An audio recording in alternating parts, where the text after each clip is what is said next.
बरसों पहले गांव के बाहर एक पहाड़ी पर एक भव्य हवेली बना करती थी। सफेद संगमरमर की दीवारें, बड़े बड़े दरवाजे और चारों ओर घना बगीचा। पर अब वह हवेली खंडहर बन चुकी थी।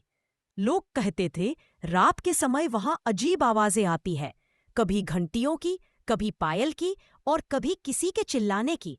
गांव में यह अफवाह भी थी कि उस हवेली में कोई खजाना छुपा है, लेकिन जो भी उसे ढूंढने गया वापस नहीं लौटा।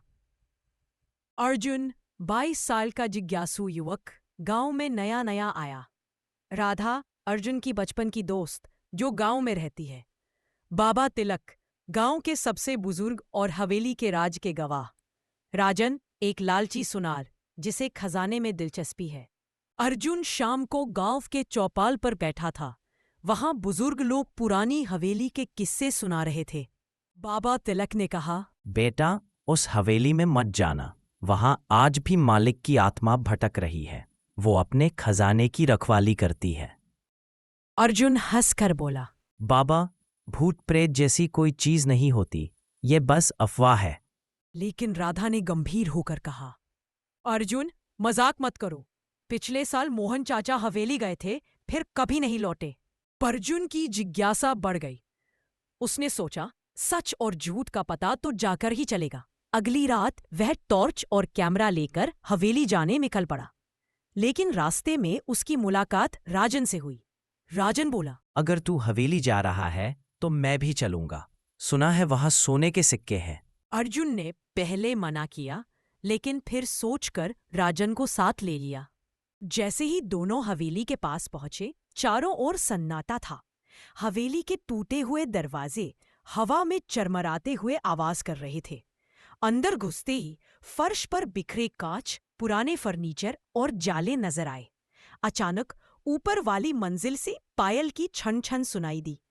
राजन डरते हुए बोला, ये क्या था? अर्जुन ने कहा, शायद हवा का असर है। चल ऊपर चलते हैं। ऊपर जाते ही एक दरवाजा आधा खुला मिला।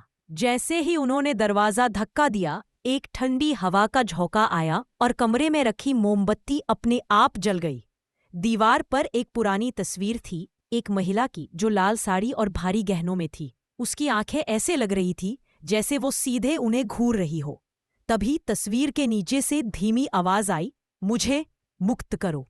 राजन घबराकर भागने लगा, लेकिन अर्जुन ने उसे रोका।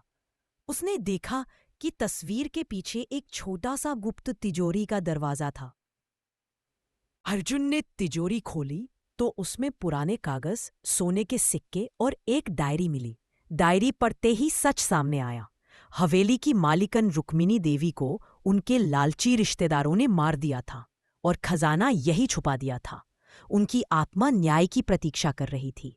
अचानक दरवाजा अपने आप बंद हो गया और लाल साड़ी वाली महिला की परछाई कमरे में दिखने लगी। वो बोली, तुम सच्चाई जान चुके हो, मेरा बदला लो। मेरे हत्यारों के नाम इन कागजों में है। राजन की आंखें खजाने पर थीं। उसने अर्जुन को धक्का देकर सिक्के लेने की कोशिश की। तभी हवेली की दीवारें कांपने लगी, खिड़कियां जोर से बंद हो गई और राजन की चीख सुनाई दी। वो अचानक गायब हो गया, जैसे जमीन ने उसे निगल लिया हो। अर्जुन ने डरते डरते कागज और डायरी उठाई और हवेली से बाहर भागा।